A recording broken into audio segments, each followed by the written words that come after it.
അമ്മ മെലിഞ്ഞു പോയിരുന്നോ? അമ്മയുടെ ദേഹം ശോഷിച്ചു പോയിരുന്നുവോ? മലമയീ ശയ്യാച്ച സാംവത്സരി, എന്റെ മലമൂത്രത്തെ അമ്മ കൊല്ലക്കണക്കിന് കാലം ശയ്യയാക്കിയിരുന്നുവോ? ഇന്നത്തെ പാഠപുസ്തകങ്ങൾ ഇതൊന്നും തെരഞ്ഞിട്ട് കാര്യമില്ല. ഇന്നത്തെ വിദ്യാഭ്യാസത്തിൽ a+b²=a²+b²+2ab എന്ന് പഠിപ്പിക്കുന്ന തിരക്കിൽ അമ്മയാരെന്ന് പഠിപ്പിച്ചു കൊടുക്കാൻ ഒരു സംവിധാനവുമില്ല.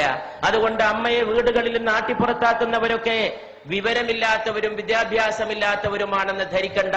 അവരൊക്കെ വലിയ ബഹുമതികളുടെ അക്ഷരക്കൂട്ടങ്ങളെ സ്വന്തം പേരിന്റെ അകമ്പടി ചേർത്ത് എഴുതി വെക്കുന്നവരും ബിരുദ കൂമ്പാരങ്ങളിൽ ജീവിക്കുന്നവരുമാണ്. പക്ഷെ അമ്മയെ തിരിച്ചറിയാൻ വേണ്ടത് വേറെ ഒരു ജ്ഞാനമാണ്, സ്നേഹത്തിന്റെ ഒരു ജ്ഞാനമാണ്. അമ്മ വീണ്ടും നിർബന്ധിച്ചപ്പോൾ ശങ്കരൻ ഒരു ശ്ലോകം ചൊല്ലി തന്റെ അമ്മക്ക് നന്ദി പറയുകയാണ് ചെയ്തത്. നമസ്തേ നമസ്തേ ജഗന്നാഥ വിഷ്ണു, നമസ്തേ നമസ്തേ ഗദാ ചക്രപാണേ, നമസ്തേ നമസ്തേ പ്രപന്നാർത്തിഹാരിൻ, സമസ്താപരാധം ക്ഷമസ്വാഖിലേശം, മുഖേ ചന്ദ്രഹാസം നഖേ ചന്ദ്രഭാസം, കരേചാരു ചക്രം സുരേഷാഭിവന്ദ്യം, ഭുജംഗേ ശയാനം ഭജേ പത്മനാഭം എന്ന് മകൻ ചൊല്ലുമ്പോ അമ്മയുടെ രണ്ട് കണ്ണിൽ നിന്നും കണ്ണുനീരിന്റെ പ്രവാഹമായിരുന്നു. അങ്ങനെയാണ് ആര്യാമ്പ കണ്ണടച്ചത് എന്ന് ചരിത്രം നമ്മോട് പറയുന്നു. പ്രവാചകൻ മുഹമ്മദ് നബി സല്ലല്ലാഹു അലൈഹി വസല്ലമയുടെ മുമ്പിൽ ചെന്ന് ഒരു ശിഷ്യൻ ചോദിച്ചു, ഞാൻ ആരോടാണ് ഏറ്റവും കൂടുതൽ നന്ദി കാണിക്കേണ്ടത്?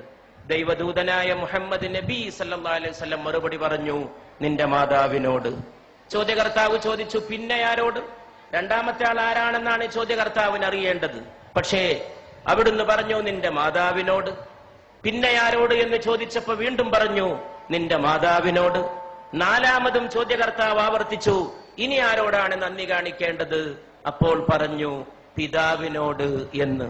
3 വട്ടം മാതാവും 4ാമത് മാത്രം പിതാവ് പോലും കടന്നു വരുന്ന വ്യാഖ്യാനമില്ലാത്ത, വർണ്ണിക്കാൻ കഴിയാത്ത സുഹൃതത്തിന്റെ പേരാണ് അമ്മ എന്ന് പറയുന്നത്. ഒരു കുഞ്ഞ് ജന്മം പ്രാപിച്ച് കുഞ്ഞിനെ അമ്മ മടിയിലിരുത്തി കുഞ്ഞിന്റെ ചുണ്ടിൽ, നമ്മുടെയൊക്കെ ചുണ്ടിൽ ആദ്യത്തെ ദാഹം വൈദ്യുതി തരംഗം പോലെ ത്രസിക്കുമ്പോൾ, അതൊരു ഇലക്ട്രിക് വേവ് പോലെയാണ്. ആദ്യത്തെ ദാഹം, ആ ആദ്യത്തെ ദാഹം വൈദ്യുതി തരംഗം പോലെ നമ്മുടെ ചുണ്ടിൽ ത്രസിക്കുമ്പോൾ മാതാവ് തന്റെ നെഞ്ചത്തെ അമൃത കുംഭങ്ങളോട് തന്റെ മോനെ ചേർത്ത് പിടിക്കുന്നു. ചുണ്ടിന്റെ വൈദ്യുതിയുടെ ആദ്യദാഹം ത്രസിക്കുന്ന ആവേശത്തോടെ മാതാവിന്റെ ശരീരത്തോട് ചേരുമ്പോൾ അമ്മയുടെ ശരീരത്തിന്റെ ഓരോ സിരകളും ചേർന്ന് പാടുന്ന ഒരു സംഘഗാനമുണ്ട്. നീ അമ്മയാണ്, നീ അമ്മയാണ്, നീ അമ്മയാണ്. ഞാൻ വിശ്വസിക്കുന്നു ഈ ലോകത്തെ ഏറ്റവും വലിയ കലാമുഹൂർത്തം ആ സന്ദർഭമാണ്. The best artistic moment of human life, മാനവ ജീവിതത്തിന്റെ ഏറ്റവും ഉത്കൃഷ്ടമായ കലാമുഹൂർത്തം. അത് അമ്മയ്ക്ക് മാത്രം വശമുള്ളതാണ്, അതാർക്കും അവതരിപ്പിക്കാൻ കഴിയില്ല. ആ അമ്മയെ ആട്ടിപ്പുറത്താക്കുമ്പോൾ ഈ ലോകത്തെ ഓരോ മനുഷ്യനും ചിന്തിക്കാൻ കഴിയട്ടെ, 9.5 മാസത്തോളം നീ നിന്റെ മാതാവിന്റെ ഗർഭാശയത്തിൽ കഴിഞ്ഞ സമയത്ത് നിന്റെ ശരീരത്തിന് വേണ്ട ഊർജം നൽകാൻ, ആഹാരം നൽകാൻ അമ്മയുടെ ശരീരത്തിൽ നിന്നൊരു കേബിൾ വയറിട്ട് നൽകിയിരുന്നു നിന്റെ ദേഹത്തേക്ക്. ആ കേബിൾ വയറിലൂടെ നിനക്ക് ആഹാരം നൽകിയിരുന്നു, അന്നം നൽകിയിരുന്നു. അതിലൂടെയാണ് നീ ശ്വസിച്ചത്, അതിലൂടെയാണ് നീ പോഷകാംശം സ്വീകരിച്ചത്. നീ ജനിച്ചു വളർന്ന് വലിയ ആളായി ആകാശം മുട്ടുന്ന രീതിയിൽ വളർന്നപ്പോഴും നിന്റെ മാറത്ത് ദൈവം അതിന്റെ ഒരു മുദ്ര ബാക്കിയുണ്ടാകണമെന്ന് തീരുമാനിച്ചു.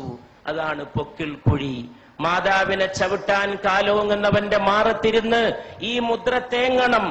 ആ മുദ്ര മരിക്കുന്നവരെ, 9.5 മാസത്തെ ജീവത്യാഗത്തിന്റെ മുദ്ര, മനുഷ്യൻ മരിക്കുന്നവരെ അവന്റെ മാറത്ത് കിടക്കണം എന്ന് സർവേശ്വരൻ തീരുമാനിച്ചിരിക്കുന്നു. അച്ഛന്റെ മുദ്ര പോലും വേണമെങ്കിൽ ശരീരത്തിൽ നിന്ന് മാറ്റിയേക്കാം. മാതാവിന്റെ മുദ്രയെന്ന പൊക്കിൾ കുഴി മാറ്റാൻ ഈ ലോകത്ത് ഒരു ശസ്ത്രക്രിയ കൊണ്ടും സാധ്യമല്ല. അത്ര വലിയ അടയാളമായി അത് ജ്വലിച്ചു നിൽക്കുകയാണ്. ഈ നാട്ടിക കടപ്പുറത്ത് തടിച്ചുകൂടിയ സഹോദരങ്ങൾക്ക് മുമ്പിൽ എന്റെ വാക്കുകൾ അവസാനിപ്പിക്കുമ്പോൾ എനിക്കൊന്നേ പറയാനുള്ളൂ. ഈ ലോകത്തിന്റെ ഇന്നത്തെ ഏറ്റവും വലിയ പ്രശ്നം ഏതാണ്? ഒരുപാട് പ്രോജ്വലമായ കലാമുഹൂർത്തങ്ങൾ നമ്മുടെ നാടിന് സമർപ്പിച്ച് ഈ നാടിന്റെ കലാഹൃദയത്തെ ത്രസിപ്പിച്ച മോഹൻലാലിന്റെ സാന്നിധ്യത്തിൽ, സത്യൻ അന്തിക്കാടിനെ പോലെ ഒരു നിമിഷത്തെ സ്നേഹത്തെ ഒരു യുഗത്തേക്ക് പ്രസരിപ്പിച്ച ഒരു തൂലികാകാരന്റെ സാന്നിധ്യത്തിൽ, കേരളത്തിന്റെ ഗ്രാമങ്ങളിൽ മുഴുക്കെ മുഴങ്ങിയ കൈതപ്രത്തിന്റെ സ്നേഹഗാനത്തിന്റെ സാന്നിധ്യത്തിൽ, ഒരുപാട് കുടിലുകളിൽ കഞ്ഞിയില്ലാത്തവന് കഞ്ഞി എത്തിച്ചു കൊടുത്ത് ഒരുപാട് മലയാളികൾക്ക് തൊഴിൽ നൽകിയ, സ്നേഹത്തിന്റെ പുതിയ വ്യാഖ്യാനം തീർത്ത യൂസഫ് അലി സാഹിബിന്റെ സാന്നിധ്യത്തിൽ, ഇവിടെ ഈ മഹാസ്നേഹ സമ്മേളനം സംഘടിപ്പിച്ച, അതിനുവേണ്ടി ത്യാഗം ചെയ്ത എന്റെ പ്രിയ സ്നേഹിതൻ, സ്നേഹത്തിന്റെ പ്രതാപം പോലെ ജ്വലിക്കുന്ന പ്രതാപന്റെ, അദ്ദേഹത്തിന്റെ സുഹൃത്ത് റഷീദിന്റെ, അവരുടെയൊക്കെ സഹപ്രവർത്തകരുടെ സാന്നിധ്യത്തിൽ ഞാൻ ചോദിക്കുന്നു. ഇവിടെ ചോദിക്കേണ്ട ചോദ്യം അതാണെന്ന് വിശ്വസിക്കുകയും അതിന് ഉത്തരം നൽകാൻ ശ്രമിക്കുകയും ചെയ്തുകൊണ്ട് ഞാൻ എന്റെ വാക്കുകൾ അവസാനിപ്പിക്കുകയാണ്. ഏതാണ് ഈ ലോകത്തിന്റെ ഏറ്റവും വലിയ പ്രശ്നം? അത് ദാരിദ്ര്യമല്ല. ഇഷ്ടം പോലെ പട്ടിണി ഇന്നും ലോകത്തുണ്ട്. എന്റെ അടുത്തൊരു ചെറുപ്പക്കാരൻ വന്നിരുന്നു, ഒട്ടകത്തിന്റെ മലദ്വാരത്തിലേക്ക് വായ ചേർത്ത് നിൽക്കുന്ന ഒരു സുഡാനീസ് ബാലന്റെ ചിത്രവുമായിട്ട്. ഒട്ടകം വിസർജിക്കുന്നതിന് വേണ്ടി ആ വിസർജ്യം ആഹരിക്കാൻ കാത്തു നിൽക്കുകയാണ്. ദാരിദ്ര്യത്തിന്റെ പരമകാഷ്ഠ, ഒട്ടകത്തിന്റെ മലദ്വാരത്തോട് വായ ചേർത്ത് വെച്ച് നിൽക്കുന്ന സുഡാനിലെ ബാലൻ. എന്നിട്ടും ഞാൻ പറയുന്നു, ദാരിദ്ര്യമല്ല ഈ ലോകത്തിന്റെ പ്രശ്നം. ഈ ലോകത്തിന്റെ പ്രശ്നം ഇന്ന് ഒരുപാട് നിരക്ഷരരുണ്ടെങ്കിലും നിരക്ഷരതയുമല്ല ഈ ലോകത്തിന്റെ പ്രശ്നം എന്ന് ഞാൻ പറയും. ഈ ലോകത്തിന്റെ ഏറ്റവും വലിയ പ്രശ്നം തൊഴിലില്ലായ്മയല്ലെന്നും ഞാൻ പറയുന്നു. ഈ ലോകത്തിന്റെ പ്രശ്നം സ്നേഹശൂന്യതയാണ്. അതിൽ നിന്നാണ് വർഗീയത ഉണ്ടാകുന്നത്, അതിൽ നിന്നാണ് ഭീകരവാദം ഉണ്ടാകുന്നത്, അതിൽ നിന്നാണ് തീവ്ര സങ്കല്പങ്ങൾ ഉണ്ടാകുന്നത്, അതിൽ നിന്നാണ് മാതാവിനെ ആട്ടിപ്പുറത്താക്കാനുള്ള അവസരമുണ്ടായിത്തീരുന്നത്, അതിൽ നിന്നാണ് അച്ഛനെ അവഗണിക്കാൻ തോന്നുന്നത്. മാതാവിന്റെ കാൽച്ചോട്ടിലാണ് സ്വർഗം എന്ന് പ്രവാചകൻ പറഞ്ഞു. മാതാപിതാക്കൾക്ക് പ്രായമെത്തിയാൽ അവരോട് ഛെ എന്ന വാക്ക് പോലും പറയരുത് എന്ന് ഖുർആൻ വിലക്കി. ഛെ എന്ന ഒരു വാക്ക് മതി വേദനിപ്പിക്കാൻ. നീ നിന്റെ അച്ഛനെ തൊഴിക്കണമെന്നില്ല, ഒരു വാക്ക് മതി വേദനിപ്പിക്കാൻ. വാക്കുകൊണ്ട് പോലും നീ അവരെ വേദനിപ്പിക്കരുത്. ദൈവത്തോട് നന്ദി ചെയ്യുന്ന പോലെ നീ നിന്റെ മാതാപിതാക്കളോട് നന്ദി ചെയ്യണം എന്നും ഖുർആൻ തുടർന്ന് കൽപ്പിക്കുന്നു. അതുകൊണ്ട് പ്രിയപ്പെട്ടവരെ, ഇന്നത്തെ ലോകത്തിന്റെ ഏറ്റവും വലിയ പ്രശ്നം സ്നേഹശൂന്യതയാണ്. അത് ഓർമ്മിപ്പിച്ച വലിയ ഒരു അമ്മയെയും ഞാൻ ഓർക്കുന്നു. അത് മദർ തെരേസയാണ്. ഇന്ത്യയിലെ വലിയ ഒരമ്മ, ഒരുപാട് മക്കളെ മാറോട് ചേർത്ത അമ്മ. സ്നേഹമെല്ലാം ജയിക്കും, സ്നേഹമെല്ലാം പൊറുക്കും എന്ന് പഠിപ്പിച്ച ആ അമ്മയുടെ പേരിൽ ഈ സ്നേഹ സദസ്, ഇവിടെ കൂടിയ എല്ലാ അമ്മമാരുടെയും പേരിൽ, മോഹൻലാലിന്റെ അമ്മ ഇവിടെ വിളക്ക് കൊളുത്താൻ എത്തിയത് ഒരുപക്ഷെ ഈ മൺതരികൾ നാളെ ഓർത്തേക്കും. കാലങ്ങൾ കഴിഞ്ഞ് ഈ അമ്മമാർ വീട്ടിലേക്ക് പോയാലും നാളെ വൃദ്ധസദനങ്ങൾക്കെതിരായ ഒരു താക്കീതായി, ഇരുട്ടത്തൊരു കിരണമായി, ഒരു ഉൽഫുല്ല ബാലരവിയുടെ അരുണോദയ കിരണമായി, സ്നേഹനിരാസത്തിന്റെ അന്ധകാര സീമകളിലേക്ക് അടിച്ചു വീശുന്ന സ്നേഹപ്രകാശത്തിന്റെ ജ്വാലയായി ഈ തിരി എന്നും കത്തി എരിഞ്ഞു എന്ന് വന്നേക്കും. അപ്പോഴും നിങ്ങളും ഞാനും ഓർത്തേക്കും, നമ്മൾ രാത്രി ഉറങ്ങിക്കിടക്കുമ്പോ നമ്മുടെ പിതാവ് വന്നത്. അർദ്ധരാത്രിക്ക് ശേഷം തൊട്ടിലിൽ കിടക്കുന്ന എന്നെയോ നിങ്ങളെയോ നോക്കി അമ്മയോട് അല്ലെങ്കിൽ ഉമ്മയോട്, അച്ഛൻ അല്ലെങ്കിൽ ബാപ്പ ചോദിച്ചത്, ഉപ്പ ചോദിച്ചത്, എന്റെ മോൻ ഉറങ്ങിയോ? എന്റെ മോൻ. ഈ ലോകത്ത് ട്രാൻസ്ലേഷൻ ഇല്ലാത്ത, പരിഭാഷയില്ലാത്ത ചില പദങ്ങളുണ്ട്, അതിൽപ്പെട്ടതാണിത്. ആ സമയത്ത് പാവം മാതാവ് പറഞ്ഞിരിക്കും, മോൻ ഉറങ്ങി അല്ലെങ്കിൽ മോൾ ഉറങ്ങി എന്ന്. അപ്പൊ ഈ പിതാവ് തൊട്ടിലിൽ നിന്ന് കുഞ്ഞിനെ, നിങ്ങളെ എന്നെ വാരിയെടുത്തത്, മൂക്കോട് ചേർത്ത് ഉമ്മ വെച്ചത്, കവിളത്തും നെറ്റിയിലും ശിരസിലുമല്ല, നമ്മുടെ കുഞ്ഞിക്കാലുകൾ മൂക്കോട് ചേർത്ത് വെച്ച് ആ പാവപ്പെട്ട മനുഷ്യൻ വിതുമ്പിയത്. അതിന്റെ ഒരു സ്നേഹത്തിന്റെ മുഹൂർത്തം ഓർമ്മയുണ്ടെങ്കിൽ കേരളത്തിലെ വൃദ്ധസദനങ്ങൾ മുഴുവൻ അടച്ചിടാനും അവിടെയുള്ള വൃദ്ധ ദമ്പതികളെ സ്വന്തം വീടുകളിലേക്ക് കൂട്ടിക്കൊണ്ടുപോകാനും ഇവിടുത്തെ മക്കൾക്ക് സാധിക്കുമായിരുന്നു എന്ന് ഞാൻ വിശ്വസിക്കുന്നു. ആ സമയത്ത് ഒരു പക്ഷേ ഏതോ ഒരു കവി വിലപിച്ച പോലെ കാലവും വിലപിച്ചേക്കും.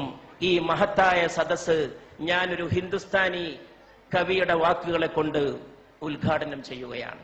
ഘർ ലോട്ട് കെ റോയേംഗെ മാം ബാപ്പ് അക്കേലെ മേ, ഘർ ലോട്ട് കെ റോയേംഗെ മാം ബാപ്പ് അക്കേലെ മേ.